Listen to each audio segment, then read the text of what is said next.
All right, good afternoon, everybody. Welcome back. Did anybody do anything interesting this weekend?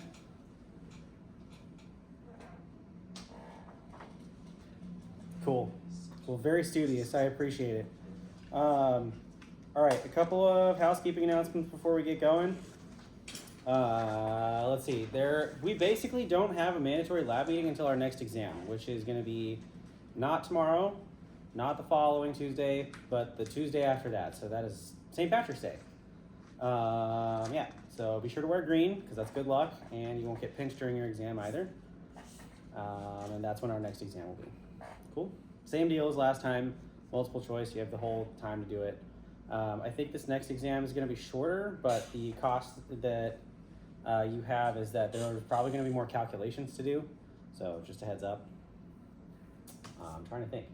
So there's no mandatory lab meeting until then. So unless you specifically request for me to be here, I will not be here. Okay. Yeah, that's all I got. Your homeworks are still available, so you have 2 more weeks to do that. We should have everything under our belt for doing homework 5. Homework 6 we're going to start on today. We'll basically have the foundation laid out for homework 6. We'll basically have everything laid out probably by the end of today because this is a fairly short chapter. Okay. Another housekeeping announcement. There is a section in your textbook that is, let me think, I think it's 9.9, which has to do with rocket propulsion. That might be something that I come back to at the end of the semester when we do, if I'm running out of things to talk about and we just need more time. But you are not responsible for it until I say otherwise. Okay, so section 9.9 on rocket propulsion, don't even sweat it, okay, because you can just, there's a whole class that you could probably take on that class, on rocket propulsion and orbital mechanics and all that stuff. If you want to take that, go pursue a degree in mechanical engineering or aeronautical engineering, and you can check it out then, but it will not appear on your exam is really what I'm saying, okay? All right, any questions on housekeeping stuff? Nada? All right, cool. Let's get to it. We're gonna jump right in. Today's gonna be a lot of terminology and writing things out, but the big thing we're talking about now is basically just another way of talking about what we've already talked about. So this is chapter 9 in your textbook. This is chapter 9.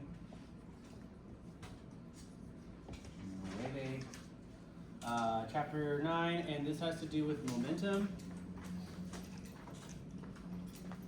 and collisions.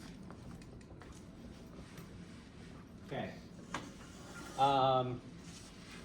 What's the first thing that we think of when we think of things a collision?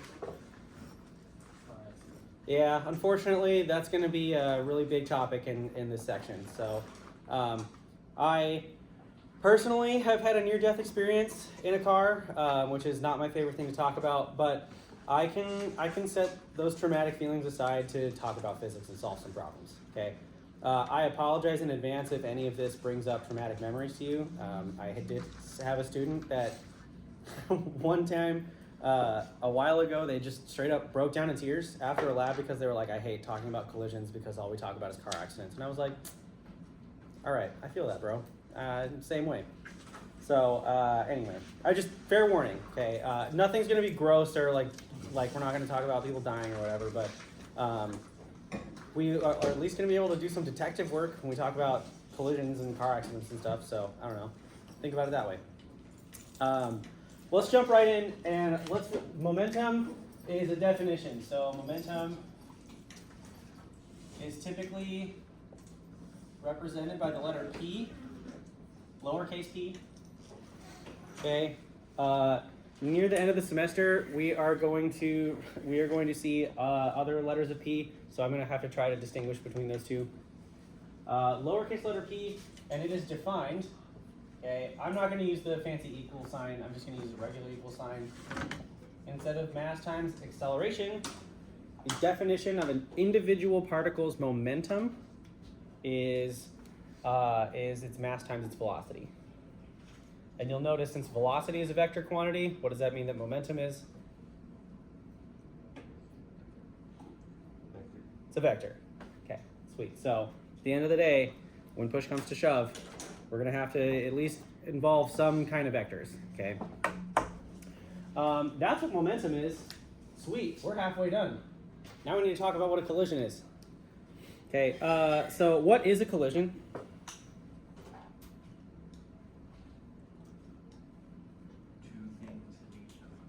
Two things hitting each other. What happens if a third thing is involved? Is it still a collision? Yeah. Yeah, just things.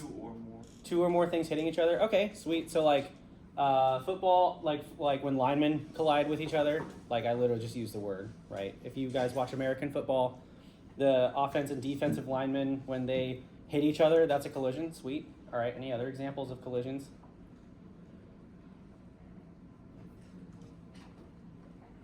I'm all ears. baseball. That's my favorite, okay?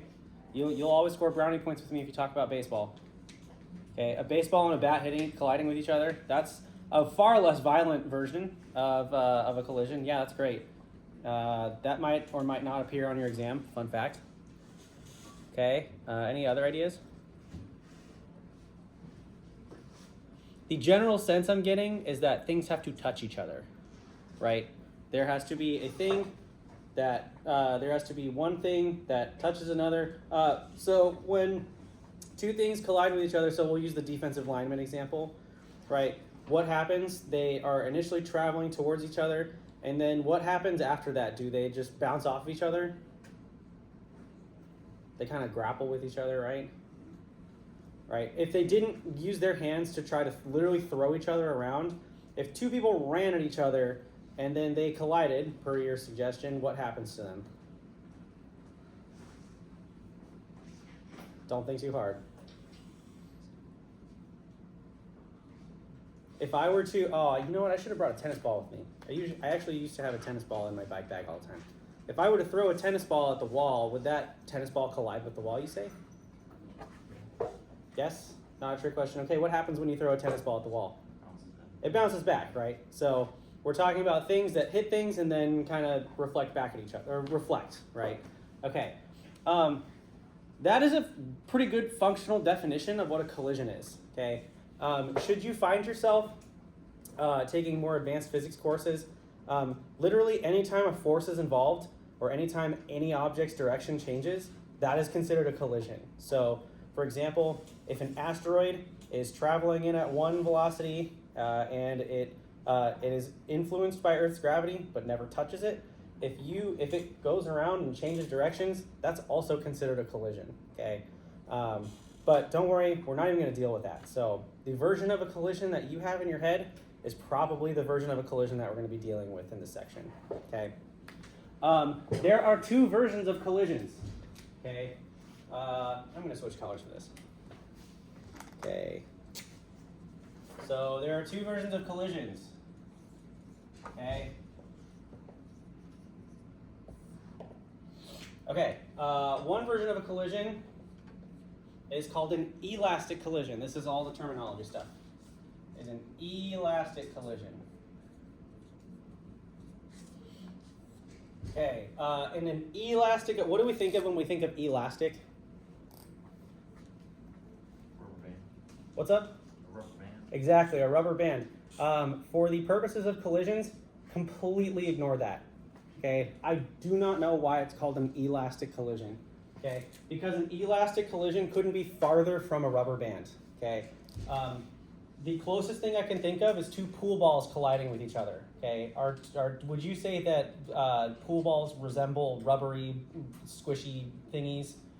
No, they are quite rigid, right?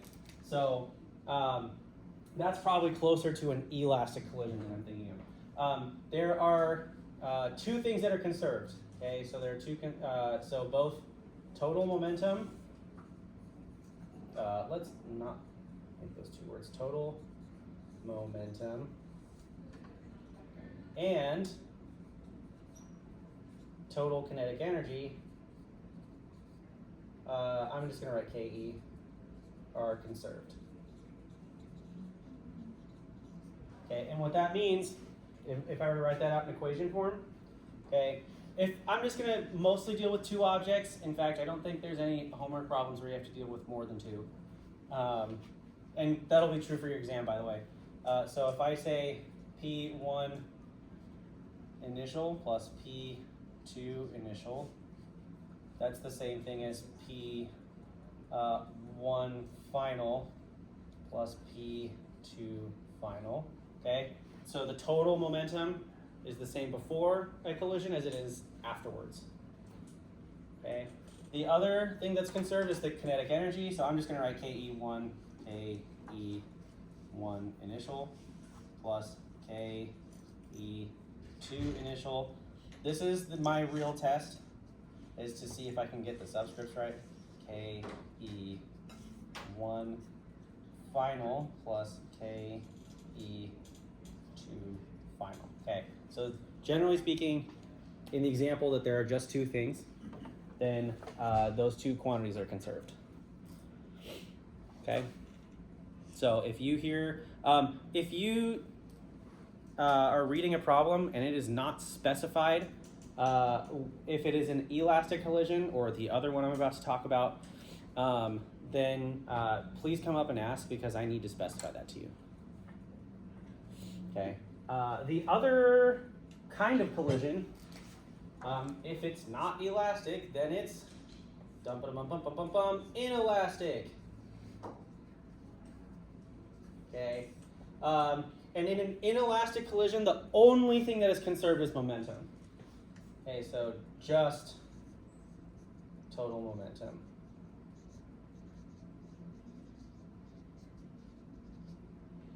Is conserved. And as a matter of fact, the only kinds of inelastic collisions we're going to be dealing with are completely inelastic collisions. This is what a completely inelastic collision looks like. Okay, I have my two carts here. Not that you can really see them all that well, but my two carts here. I'm going to start with one stationary and the other one not. Okay, when they collide, they stick together. Okay, so in a completely inelastic collision, the two objects stick together. Oh no, sweet. Okay, so in your heads, until you hear otherwise, when you see an inelastic collision, objects stick together.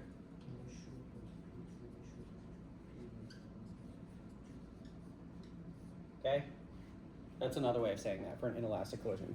Now, for all intents and purposes, basically every collision that I can think of realistically in the real world is inelastic to some extent, okay? Another way of saying that is some kind of energy gets lost somewhere, okay? Does anybody play tennis by chance? Kind of, yeah. Have you ever had to buy your own racket before? No? Okay. There is a quantity that you are looking for when you get a tennis racket. The quantity is called the, this is a great way to sound fancy at dinner parties, by the way, so you're welcome in advance. The quantity that you're looking for is called the coefficient of restitution, okay? The coefficient of restitution has to basically pertain with the amount of momentum that gets lost in the collision between your racket and the ball, okay? The coefficient of restitution, typically you'll see it represented by the, this is completely just for your, this is like trivia knowledge. This isn't gonna appear on the exam yet. Typically, this is the coefficient of restitution. It's represented by the lowercase letter epsilon. And it's a number between 0 and 1, okay? 1 being, once it's number 1, then it's a completely elastic collision, a perfectly elastic collision. And then when it's 0, that means it is a completely inelastic collision, then they stick together, okay? So if you're shopping for a tennis racket ever in the future, you are looking for a tennis racket that has a coefficient of restitution as close to 1 as possible, okay? Something like that, okay? I don't play tennis, so I don't know. That's my physics teacher advice for those of you who do decide to play tennis someday, okay? We're not gonna worry about that because I just think that's gonna bore you to death. And honestly, short of actually solving tennis racket problems, I think that's about kind of where everything ends, okay? Okay, my next question, okay, so that's basically, I mean, that's almost everything, okay? We have almost everything we need to solve problems. The only other thing that, just to kind of stick with what we did for energy, is to kind of think of things in terms of things you're going to see in the future, in terms of, I like to think of things kind of in thermodynamic terms. So the thing that I want to talk about next is an isolated system. Okay, this is how it appears in your textbook. So an isolated system.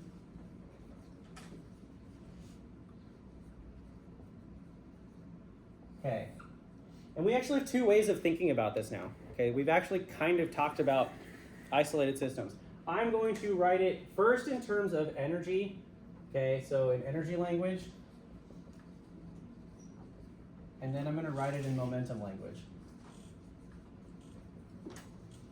Okay. So the work kinetic energy theorem. Okay, it's one of my favorite things to say out loud. I think theorem's a fun word. I want to use red. Okay, so the work energy theorem. Okay, if I'm using the work energy theorem, that means work other is equal to the change in total kinetic energy plus the change in total potential energy. Okay, an isolated system means that that is zero. Okay, so an isolated system means that the total amount of mechanical energy in my system stays the same, no matter what. So the way that this will be presented to you in sort of thermodynamic terms is that if you have a box, the closest material that I know of that you can buy in a grocery store that is close to a perfect insulator is styrofoam. Okay, so if you have a styrofoam box, okay, this is my styrofoam box. Okay, if there's an energy amount, if there's an energy in here, I'm gonna call that your total energy. Okay, if there's an energy in here, none of that is leaking out and nothing is being added in.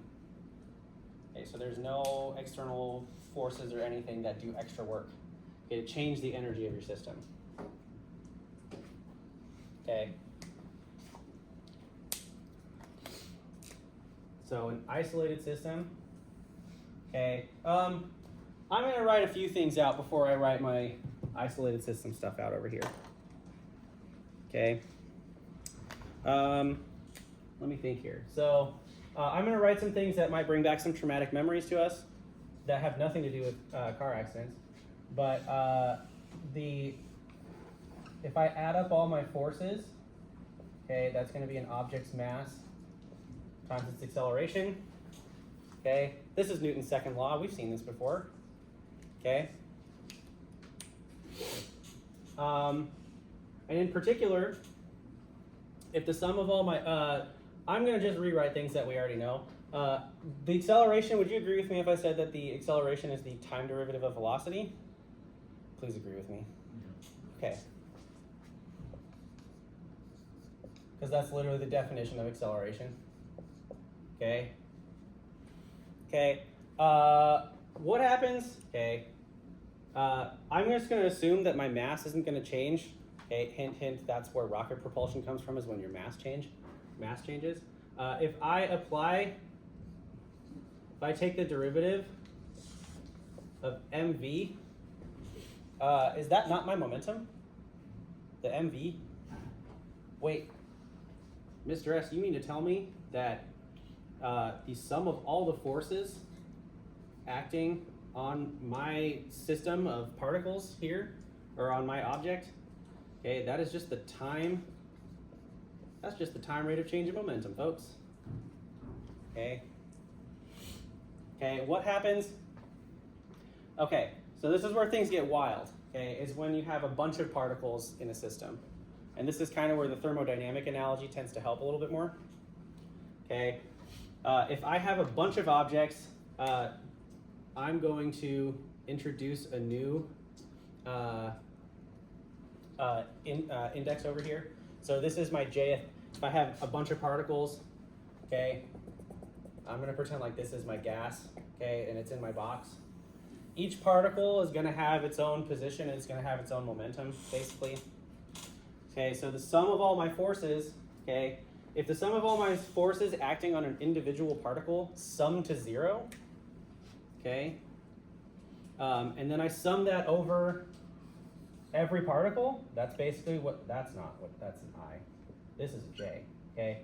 If I sum that over all of my particles, over the J, okay, if I sum that over every single particle that I have, and they sum up to 0, okay, if my rate of, if my slope of something is 0, what does that mean that my, so if my time rate of change of momentum is 0, what does that mean my total momentum is? My total momentum 0? What's the derivative of a constant, folks? Does a constant change? No, so what does that mean the derivative is? 0, okay. So if my total time rate of change of momentum of all of my particles is 0, okay? In other words, this is, I'm gonna write this out. Okay, so this would be the time, this would be dp total gt. Okay, that's effectively what that is. Okay, if that is 0, then my total momentum is a constant. Okay, and that's effectively what an isolated system is. Okay, is the sum of all of my forces acting on an object sum to 0. We've actually seen this before. Okay, this is when an object is either sitting still or traveling at a constant speed. Okay, so in other words, when the sum of all of my forces, I'm going to write this out in fancy world first. Okay, so in the sum of all of my forces, this is how the sum of my ith force acting on my jth object, okay, that's equal to the sum of the dp, oh, that's an ugly p, okay, the jth object, okay, in other words, the total, oh, that should be a lowercase p, tot. When the time rate of change is 0, okay, and when that equals 0, that means that my total momentum is conserved, is a constant. Okay, so when my time rate of change of my total of all of the momenta, when all of those sum up to 0, that means that this is, and that's effectively what an isolated system is. The sum of all of my forces that are acting on my object, they are going to be the sum of all of the internal forces, all of the forces from each particle acting on each other, okay, minus, plus the forces of all the stuff acting on the outside, okay. Okay, and usually what this means is that there's no external force acting on my objects, okay. So what that really amounts to is no external forces. Okay, no net, ooh, that's an important point, no net external forces. That's really what that amounts to. So the only thing that we care about are the interactions between the two things that we're talking about.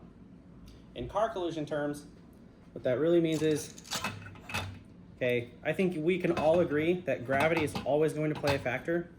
Okay, gravity is acting on both of these cars. Okay, but effectively, this is what an elastic collision is going to look like. Okay, minus the strings getting involved. Rude. Okay, there are also magnets on the backs of these, so that's why it doesn't look like they touch each other, because they don't. Ta-da! Okay, so that's what one will start to move and the other one won't, or if I have them both traveling towards each other, they're going to just reflect back, something like that. Okay. So if the only interaction that takes place between objects is literally the interaction that's between those two, then that is effectively what, that's when total momentum is conserved. Okay. And these basically mean the same thing. Okay. If there's no external forces, okay, in other words, there's no non-conservative forces, okay, that means that the change in total energy in my system, mechanical energy, is 0. Okay, and if there's no external forces, that means that my change in momentum, my total momentum of all the things in my system, means that those don't change. I said the same thing like a million different times. Is this more or less checking out with everybody?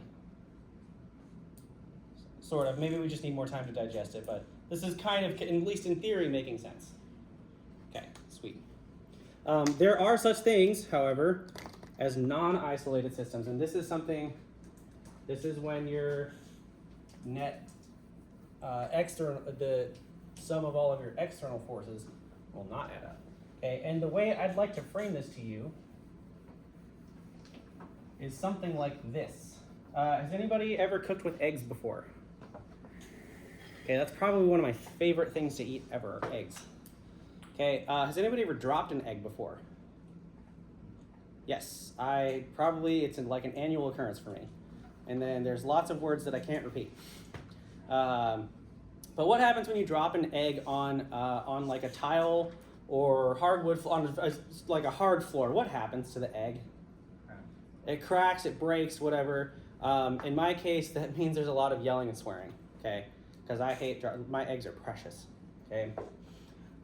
If you were to drop it on a pillow, for example, let's say from the same height, would you say that it is less likely to break? Would you agree with me if I said that? It's less likely to break. Okay, so in instance number one, okay, in scenario number one, this is my drawing of an egg. It's pretty good, okay? In instance number one, it hits the ground, and then it splats, okay? So there's a hard floor, so I'll say this is a hard floor. This is usually my drawing for a sturdy floor, okay? In scenario number two, however,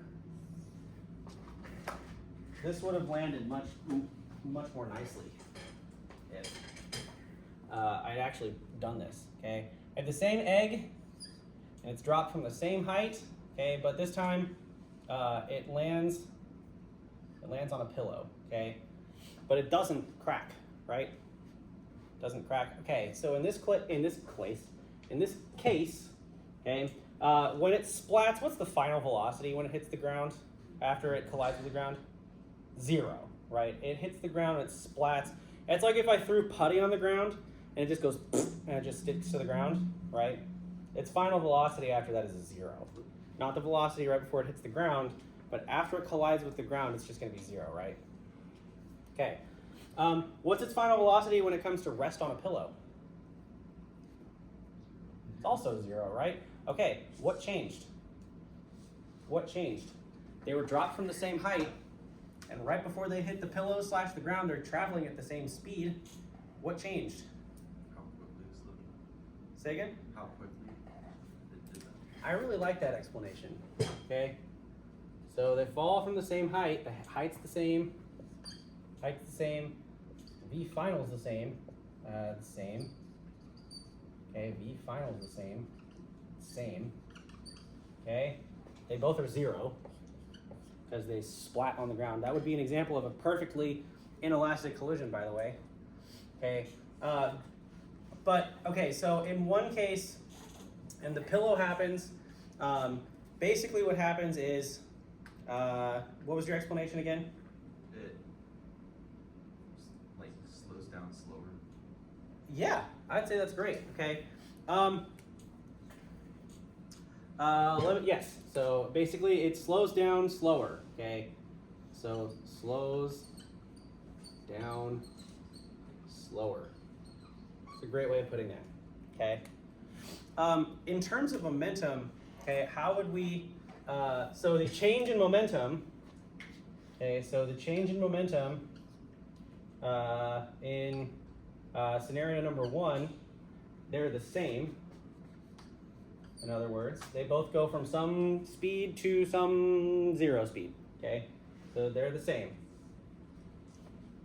But the time that it takes for that to happen is different, okay? So in one case, it's more or less in the snap of a finger. It's going to just go from 0.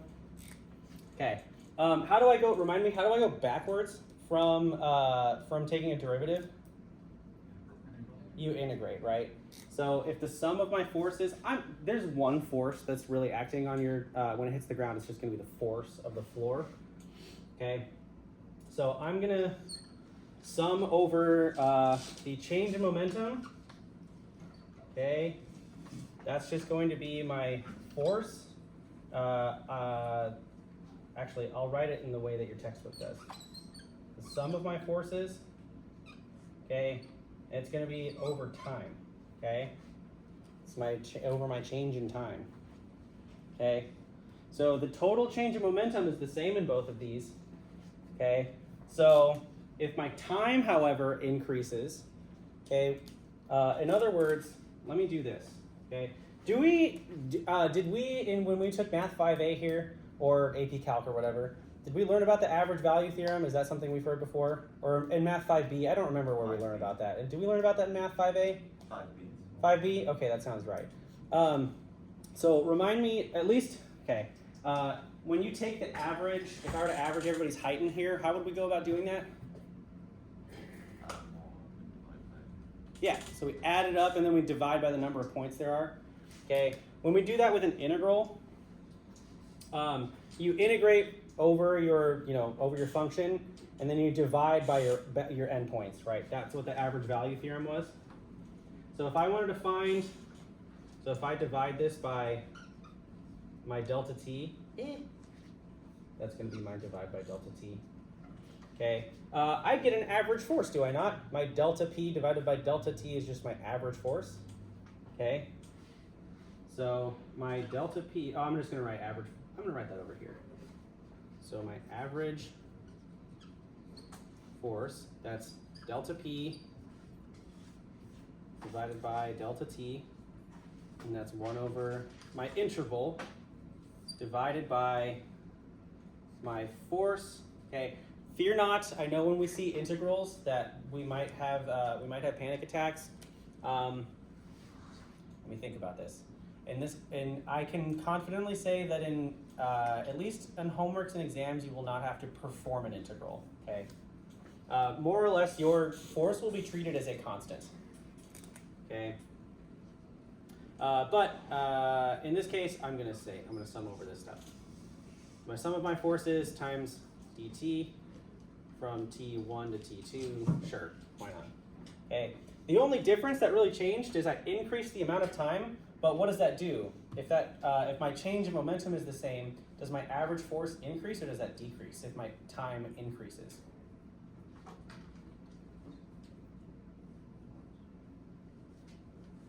If my interval of time during which the collision takes place, if I increase the amount of time, what does that do to the average force in this case? Makes it smaller.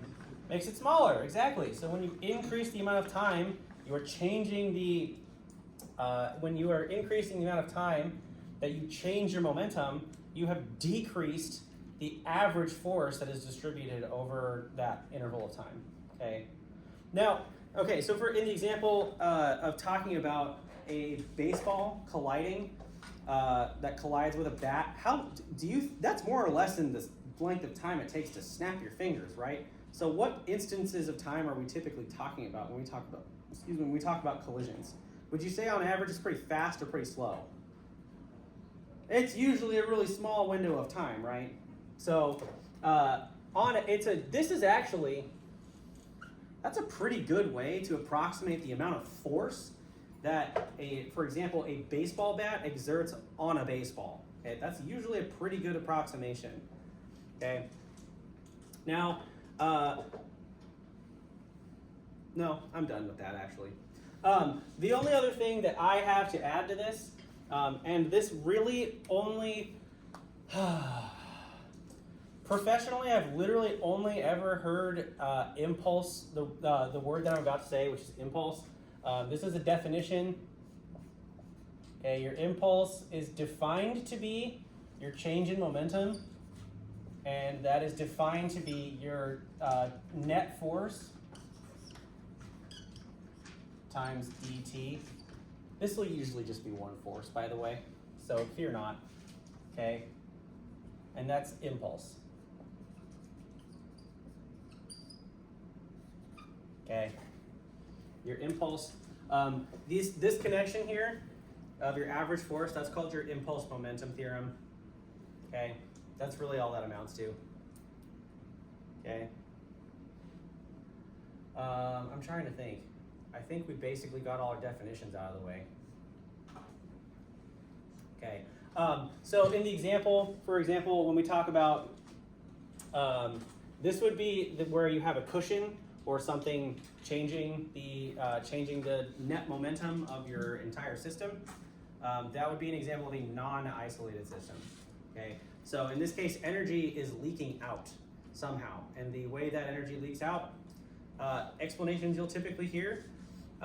So for example, a tennis ball colliding with a tennis racket, that is an example of a almost elastic collision, but not quite.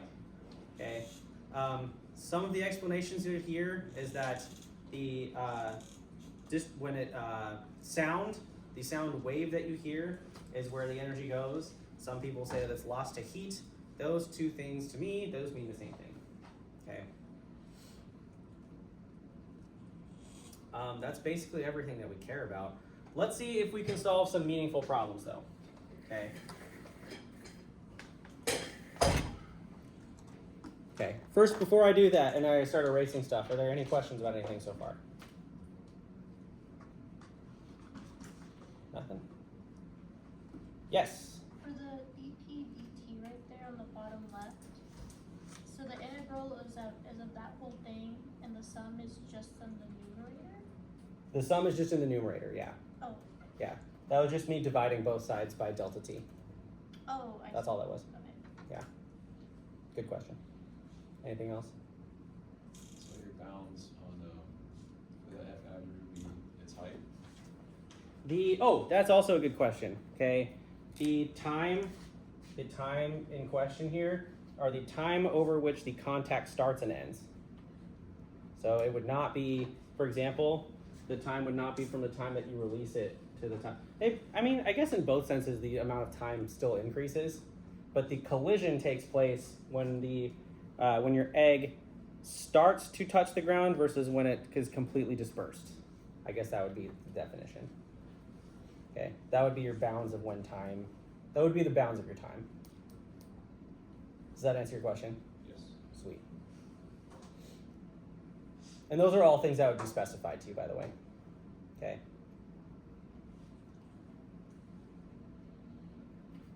Cool. Let's do a couple of things in that case. Okay. Let me rewrite. I'm gonna erase this stuff. Okay. And then let's try to do some meaningful stuff. Okay. The kinds of questions that you will be asked when talking about momentum, they're almost always going to ask you, what mass does your object have in order for this collision to take place? The one that you probably are most interested in is probably what's your final velocities. Okay, so I'm just giving you a heads up on that.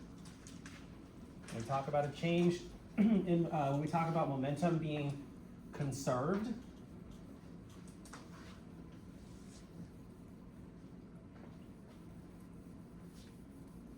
okay, and in the same way, way back when we talked about kinematics, there is a formula that gets hyped up, in my opinion, way too much, and it's the idea of range on flat ground. I think that gets way too much hype. It's not a formula that you even need to memorize, because how often are you launching on flat ground? Very rarely. Okay. There are a couple of formulas that I think are worth writing down so that you don't have to go through the pain of having to derive them from scratch all over again. And I never remember these, so I write them down. Okay. In a one-dimensional, so this is a one dimension. We'll start by taking baby steps. One dimension, elastic collision. Okay, and this only works for one dimension. This only works for an elastic collision. Okay, if you get bored on some day in the future and you're like, I really want to know where this stuff comes from, first of all, read your textbook. And then second of all, do it on your own. Okay. In fact, even if you're not bored and you're just trying to learn this stuff, it's a great way to study this. If you were to go through with the machinery of solving for a final velocity, which is almost always going to be the thing you're looking for, the final velocity, and this is only for two objects. That's the other thing. One-dimensional elastic collision, and then two objects.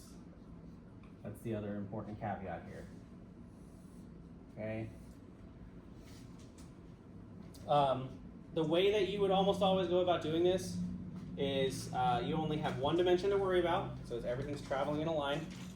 Not too dissimilar from what you see here. Okay. Okay. Not too dissimilar from that, where your carts are traveling in one dimension. The final velocities, okay, final velocities, this might be something that, I think I put this on your formula sheet, so if you're freaking out about it, it'll be on your formula sheet. V final of your first object, V1 final, and V2 final. Let's see, okay, hold on. V1 final is M1 minus M2 over M1 plus M2, and that is times V1 initial, okay, and then it's plus 2M2 divided by M1 plus M2, and then that's going to be times V2 initial. Okay. And then to get the same thing, the ones and twos basically swap places. So V2 final is 2 times M1 over the sum of the masses, 1 plus M2. I'll give you guys a minute to write this down when I'm done writing it down. V1 initial plus M2 minus M1 divided by M2 plus M1 V2 initial. Bingo. Okay. So, my question to you is, if I were to specify that this is an inelastic collision, do you think these formulas are going to hold? No, wrong. I told you that they're an elastic collision. Okay, do not use those for an inelastic collision. Okay, that's why I'm specifying that it's for an elastic collision and only an elastic collision. Okay, again, in semesters past, I have tried to waste time, in my opinion, trying to show you where this comes from. It's not worth it. Okay, if you're really interested in seeing where they come from, go read your textbook, go watch a video on how this stuff is derived. Basically, you just use these two things, and then you do a bunch of substitution to solve for V1 and V2. It's basically what it comes down to. Okay, hint, hint, that's how we solve almost every problem in this class. So, as an example, okay, let's say that my two carts have the same mass. Okay, so as an example, we are going to model the same collision that I'm doing up here. Okay, so as an example, okay, if I say identical carts, that usually means they are the same mass. So I'm going to say M1 equals M2. Okay, and as an example, I'm just going to say that they're traveling at V1 initial. I'm just going to say that's 1 meter per second. Okay. I would like to know what V2 final is. Okay, I want to know what V2 final is, question mark, and I want to know what V1 final, I want to know what both of those things are. In the case where the same mass and my initial velocity, my second cart is traveling at 0 meters per second, it's stationary. Okay, I will give you guys 5 minutes, even though I don't think it'll take that long. I will give you guys 5 minutes to use this information in the example that this is a one-dimensional Elastic collision. Okay. I would like to know what their final, what the final velocities for both of those things are. And then we'll do the same thing for the inelastic collision.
All right, folks, what we get?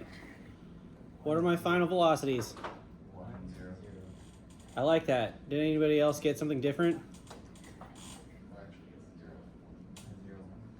Yeah, so moral of the story, this is a test taking strategies with Mr. S. If the masses are the same, what does that instantly mean about the numerators of those two terms over there? What's if the masses are the same, m1 minus m2? I saw you do this, that was tight. Yeah, these go away. Okay.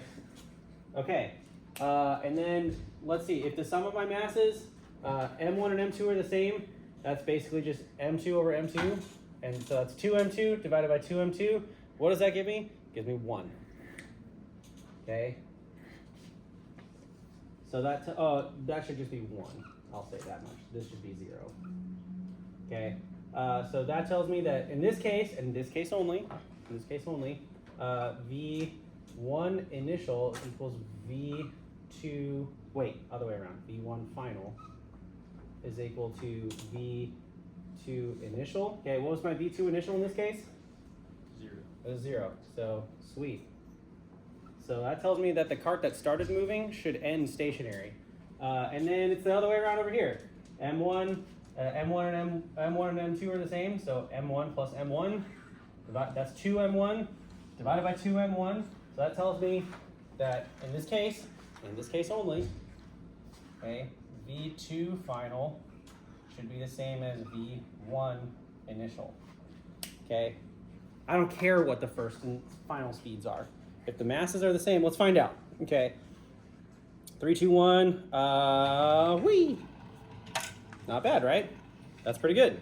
Okay, and that'll go on for basically for forever until I put it away. Okay, here's my next question. Okay, if I push these little stoppers in, if these freaking work, these things are so sensitive. Okay, maybe this won't work today. Well, today's not my day, folks. The other half of that is what happens if these two things stick together? Okay, how would we find their final speed? Okay, if these two things stick together, what kind of collision am I dealing with now? Inelastic collision, right? Okay, so does that mean that these formulas work anymore? No, I already yelled at you about that. At the very least, you should be traumatized. Okay, so if these two, same thing, if they're stuck together at the very end, okay, now I want to figure out in the example that these are an inelastic collision. I want to know, okay, so same thing, and so V1, I'm just going to say it's 1 meter per second, 1 meter per second, 0.0 meters per second. I don't know how much these weigh. I think they're half a kilogram. So M1, M2, those equal 0.50 kilograms. Okay. I want to know, and then V2, that equals 0 meters per second initial. Okay, I want to know what both final velocities are. Okay, I want to know what V1 final and V2 final. I want to know what those two things are. Okay, but now the only thing is now it's an inelastic collision, so they stick together.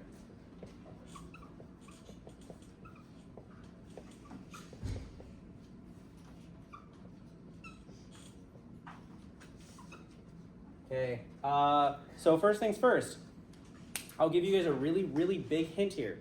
Okay, this is moving in one dimension still.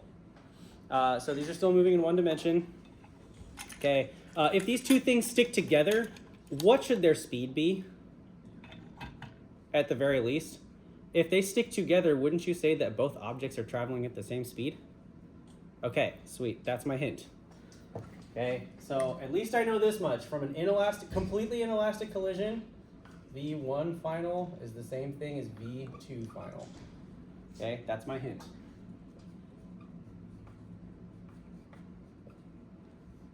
Okay, I'm gonna give you guys 5 minutes, and then I think that's gonna be way too much time, but we'll figure it out.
All right, folks. What do we? How do I do this?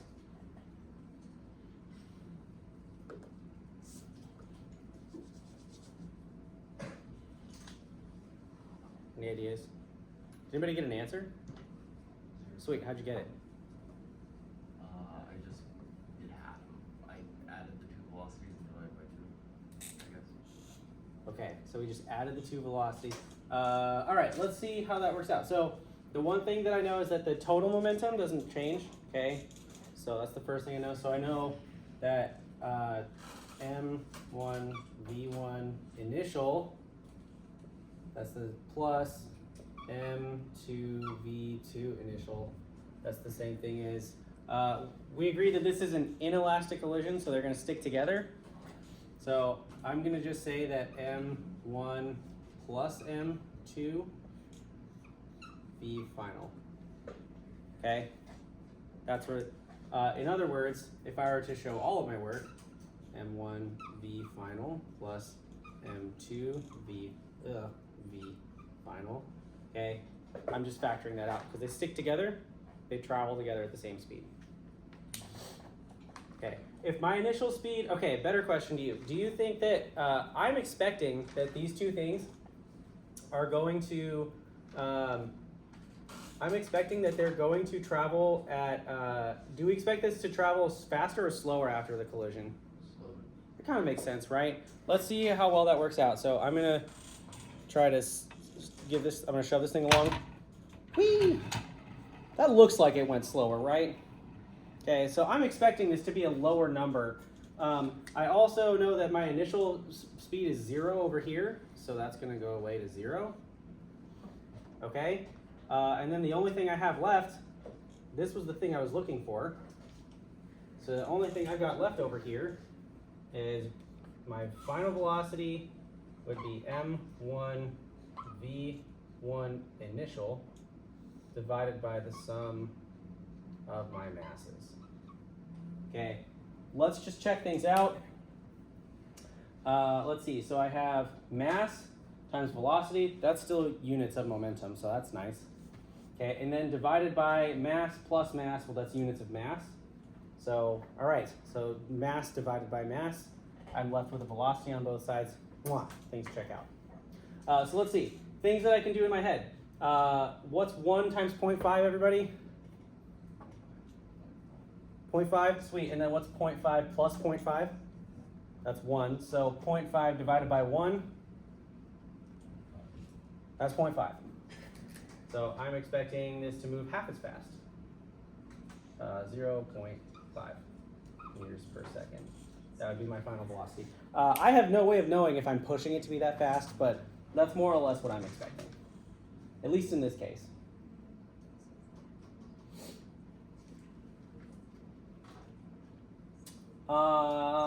Shoot. I don't know what else to do. Are there any questions about anything we did today?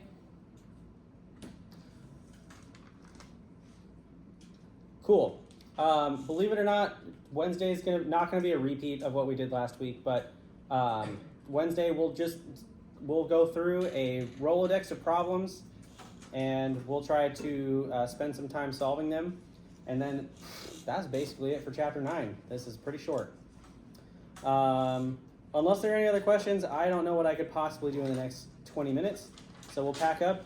Remember, there's no mandatory lab meeting, so if you don't feel like it, don't show up tomorrow. Otherwise, I will see you guys right back here on Wednesday.